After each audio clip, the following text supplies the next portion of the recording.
Hello everyone. Anchor Shyamala గారు రీసెంట్గా Kurnool bus ప్రమాదంలో నకిలీ మద్యమే మెయిన్ రీజన్ అన్నట్లు కొన్ని వ్యాఖ్యానించారు. సో ఇదే అంశం మీద విచారణకి హాజరైనట్టు తెలుస్తోంది. సో ఒకసారి అసలు నెక్స్ట్ ఏం జరగబోతుంది, ఇదే అంశం మీద విశ్లేషణ తీసుకునే ప్రయత్నం చేద్దాం. ప్రస్తుతం మనతోటి జర్నలిస్ట్ జగదేవ్ ఉన్నారు. ఇంటర్వ్యూలోకి వెళ్ళిపోదాం. Hello sir. Hello Jagdev. Sir, ఏదో పార్టీలో ఉన్నాం కదా అని వ్యాఖ్యానించారా? ఇందులో ఏమన్నా నిజాలు ఉన్నాయంటారా? అంటే శ్యామల గారిని అసలు పెద్ద అనుభవం లేదు నాకు తెలుసుకున్నంత వరకు. ఆమె ఒక నటి, ఒక మంచి యాంకర్, అంతవరకే తెలుసు. సడన్ గా అటువంటి ఆవిడకి అందలం ఎక్కించారు, లేదంటే ఇచ్చారు. ఇప్పుడు శ్రీరెడ్డి లాంటి వాళ్ళు గవర్నమెంట్ ఉన్నప్పుడు ఎంత దారుణంగా మాట్లాడి జగన్మోహన్ రెడ్డికి సపోర్ట్ గా ఉన్నారు కదా, అటువంటి వాళ్ళకి ఇస్తే ఇంకొంచెం సపోర్ట్ గా చెలరై మాట్లాడతారు కదా. ఈవిడికి ఏదో ఏదో అంటారులేండి, షికాగో శ్యామల గారని ఏదో అని చెప్పి ట్రోల్స్ చేస్తున్నారు కొంతమంది. సో ఏవైనా పక్కన పెడితే, సో ఈవిడ ఏవేవో అంటే అనుచిత వ్యాఖ్యలు అనలేం కానీ సందర్భం లేకుండా మాట్లాడుతున్నారు. దానికి దీనికి పొంతన లేదు. వెనకటికి ఎవడో ఇలాగే ఒక దర్శకుడు సినిమా డైరెక్షన్ చేతకాక మ్యూజిక్ బ్యాక్గ్రౌండ్ వల్ల సినిమా పోయింది అన్నాడంట. సినిమా బ్యాక్గ్రౌండ్ మ్యూజిక్ కి సినిమాలో ఉండే నరేషన్ కి ఏమైనా సంబంధం ఉందా?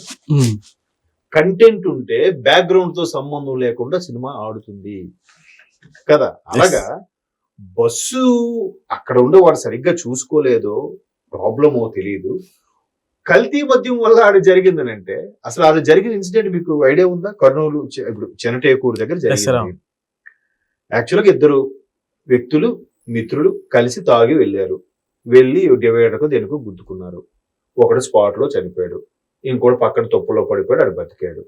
ఆ పడిపోయినప్పుడు రోడ్డు మీద అడ్డగా బండి ఉంది. నైట్ టైము ఈ వాల్వో టెక్నాలజీ వచ్చిన తర్వాత భయంకరమైన స్పీడ్తో వెళ్తున్నాయి హైవే కాబట్టి. మినిమం 120కి తక్కువ ఎవడు వెళ్ళడు, బస్సు కానీ కారు కానీ ఎవడు కానీ. సడన్ గా రోడ్డు మీద బైక్ పడిపోయినప్పుడు ఆ తొప్పలోకి వెళ్ళిపోయిన తీయాలి, లేదా ఫస్ట్ దాన్ని అబ్జర్వ్ చేసిన సైడ్ కాపీ దాన్ని పక్కన జరిపించని చేయాలి, లేదా అది చూసినోడు ఎవడైనా దగ్గరలో ఉన్న పోలీస్ స్టేషన్కో లేదా సహాయక సిబ్బందికో ఇన్ఫార్మ్ అయినా చేయాలి.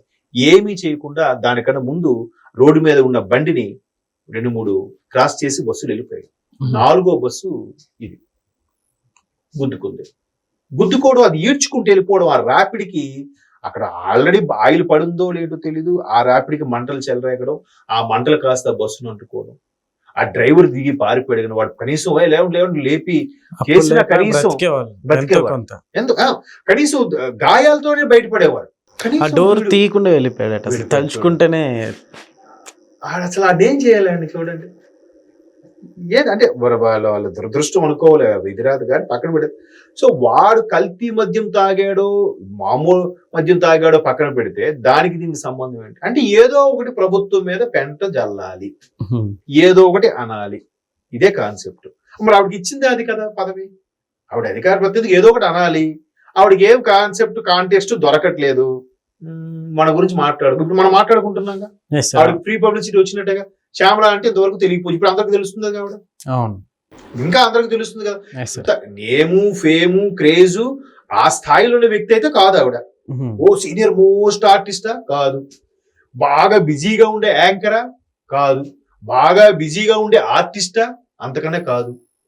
మరి అట్లా ఏదో ఎవరి వల్ల దేని వల్ల ఏదో అవకాశం వచ్చింది, దాన్ని మనీ కోసమే కదండి, వాళ్ళు ఇచ్చే డబ్బుల కోసం మాట్లాడాలి, ఏదో ఒకటి ఉన్నారు చేస్తున్నారు.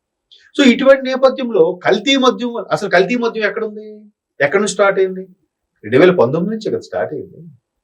ఆయన మొన్న అరెస్ట్ చేశారు కదా కల్తీ మద్య సూత్రధారిని. దాన్ని కూడా ఏంటి చంద్రబాబు మీదకి ఆపాదించే, ముఖ్యమంత్రి చంద్రబాబు నాయుడు మీదకి ఆపాదించే ప్రయత్నం చేస్తారు. జరిగిన ఘటన ఏంటి? అక్కడ నువ్వు కనీసం క్షతగాతులకు వెళ్ళి పరామర్శించావా? చనిపోయిన కుటుంబాలకు వెళ్ళి ఓదార్పిచ్చావా? అదే లేకుండా మైక్ ఉంది కదా, ఫోన్ ఉంది కదా ఒక స్టేట్మెంట్ ఇస్తే ఎంతమంది మనోభావాలు దెబ్బతింటాయి, ఎంతమంది బాధపడతారు? అదేదో సాగుతున్నట్టు ఇల్లు కాలిపోతుంటో, ఇల్లు కాలిపోయి ఒకడు ఏడుస్తుంటే పేలాలు ఏరుకున్నారంటే ఎవడో వచ్చారే పేలాలు బాగా కాలేరా కాలుతున్నప్పుడు, ఎలా ఉంటది ఇల్లు కాలినోడికి? చెతకొట్టే అంత కోపం రాదు. ఇది అంతా ఇప్పుడు నేను అనేది రాజకీయం చేయొచ్చు, దానికి ఒక తెలివితేటలు, దానికి ఒక బ్రెయిన్ వాడాలి. అసలు బస్సులు మీరు చెక్ చేయకుండా ఎందుకు వదులుతున్నారో, లేకపోతే ఇంకేదో చేస్తున్నారో, లేదంటే అసలు ఆ రోడ్ని కనీసం ఎవరు చెక్ చేయట్లేదా, నైట్ పెట్రోలింగ్ ఎవరు వెళ్ళట్లేదా, చూడట్లేదా, ఇలా మాట్లాడాలి. కానీ కల్తీ మద్యంకి దీనికి ఎలా లింక్ పెట్టి మాట్లాడితే నక్కకి నాగలోకానికి ఉన్నది తేడా లేదు. సరే పార్టీలో ఉన్నాం కదా ఏదో ఒకటి మాట్లాడాలి కదా అన్నట్లుగానే అనిపిస్తున్నట్లు ఉంది అదే సార్ యాక్చువల్లీ. అదే ఇప్పుడు ఆవిడ గురించి మనం ఇప్పుడు ఫ్రీగా మాట్లాడుకుంటున్నాం, ఫ్రీ పబ్లిసిటీ ఇస్తున్నాం. యాంకర్ శ్యామ్లనా జనరల్ గా ఏమంటారు, ఆవిడ ఏదో మాట్లాడుతుందిలేరా. అది చూసా ఇప్పుడు ఈ మధ్యన ఆల్రెడీ ట్రోల్స్ కూడా అయిపోతున్నాయి. బ్రహ్మానందం గారు ఏదో సినిమా ఉండమా తుత్తు అంటావు అని వస్తుంది కదా, అలాగే పైన ఆవిడ మాట్లాడుతుంటే కింద బ్రహ్మానందం గారు ఉండమా తుత్తు ఏదో అంటుంటే మాట్లాడుతుంటావు అని ట్రోల్స్ పెట్టేస్తున్నారు. అంటే అరే ప్రెస్ మీట్ పెడితే ఏం మాట్లాడతారా, భలే మాట్లాడతారా అనిపించాలి. ఊరుకోమా తుత్తు ఏదో మాట్లాడతావు అని అంటే ఇంకేముంది వాల్యూ. కానీ ఏదో ఒకటి మాట్లాడితే మీరెవరు వేయకపోయినా మాకంటూ ఛానల్ ఉంది, మాకంటూ డిజిటల్ మీడియా ఉంది, వాళ్ళు వేస్తారుగా. వాళ్ళకు అటువంటి వాళ్ళు ఫాలో అయ్యే వాళ్ళు ఉన్నారుగా, ఇంకా బుర్ర తక్కువ వాళ్ళు చూస్తారుగా. ఆ కాన్సెప్ట్ లో వెళ్ళిపోతుంటారు అలా. మరి ఇప్పుడు మనం కూడా ఫ్రీ పబ్లిసిటీ ఇస్తున్నట్టే. లేకపోతే కల్తీ మద్యంకి బస్ యాక్సిడెంట్ కి సంబంధం ఏముంది, పడిపోయాడు. ఇప్పుడు అంటే ఇక్కడ కూడా మళ్ళీ ఇప్పుడు నిన్న జరిగిన శ్రీకాకుళం జిల్లాలో ఆ దేవాలయ ఘటన కానీ, ఇక్కడ బస్సు ఘటన కానీ, లేదంటే రాజస్థాన్ లో ఒక బస్సు ఘటన జరిగింది, అది కానీ అల్టిమేట్ గా తప్పు ఎవరిది? ప్రజలది. గుడిలకి ఇప్పుడు గరికపాటి వారు చెప్పినట్టు పులోమ వెళ్ళిపోవడమేనా? పాపాలు మా ఏకాదశి రోజులు వెళ్ళకపోతే పాపాలు చుట్టుకుంటే ఎవరు చెప్పాడా? ఆ రోజు ఒక ప్రత్యేక దినం కాదనట్లేదు, స్వామిని దర్శించుకో. అక్కడికి వెళ్ళినా కూడా తొందర ఎందుకు? ప్రశాంతంగా 1 by 1 వెళ్ళొచ్చు కదా. వెళ్ళిపోవాలి ముందు దేవుడి కంటే నేనే పడిపోవాలి, నాకే ముందు ప్రసాదం ఇచ్చేయాలి. ఎందుకు ఆ ఆతృత, ఎందుకు ఆ తాపత్రం? ముందు 3 బస్సులు వెళ్ళారు, వాళ్ళు ఏ ఒక్కడైనా చూసి ఆపొచ్చు, ఏ ఒక్కడైనా పక్కకు తీయొచ్చు. లేదంటే అక్కడ పెట్టి అడ్డగా ఒక బారికేడ్ లాంటిది ఉందని చెప్పి నెక్స్ట్ పోలీస్ స్టేషన్ కో నెక్స్ట్ చెక్ పోస్ట్ ఎవరికి ఇన్ఫార్మ్ చేసి వెళ్ళొచ్చు. ఎవడైనా వెళ్ళాడా? మరి అలాంటప్పుడు మద్యం అమ్మద్దు. మద్యం ఎలా అమ్మారు గత 5 ఏళ్ళు అలాగైతే చూస్తే? ఇప్పుడు బయటపడుతున్నవన్నీ ఏవి ఎక్కడివి? ఇప్పుడు కదా మరలా ఈ మందు బాబులందరూ ఊపిరి పీల్చుకుంటారు. అమ్మాయి ఆంధ్రప్రదేశ్ మళ్ళీ బ్రాండ్ మందులన్నీ వచ్చారా, మా డబ్బులు మేము పెట్టుకొనుకున్నా కూడా వాడిచ్చే కల్తీ, వాడిచ్చే ఏంటవి స్పెషల్ స్టేటస్ అట, స్పెషల్ ప్యాకేజ్ అట, ఫ్రీ క్యాపిటల్ అట, అవి ఆ మందు పేర్లు. ఎవడు మందు కంపెనీ అవ్వండి, ఆ డిస్టిలరీస్ ఎవడు అండర్లో ఉన్నాయి ఇప్పటికీ?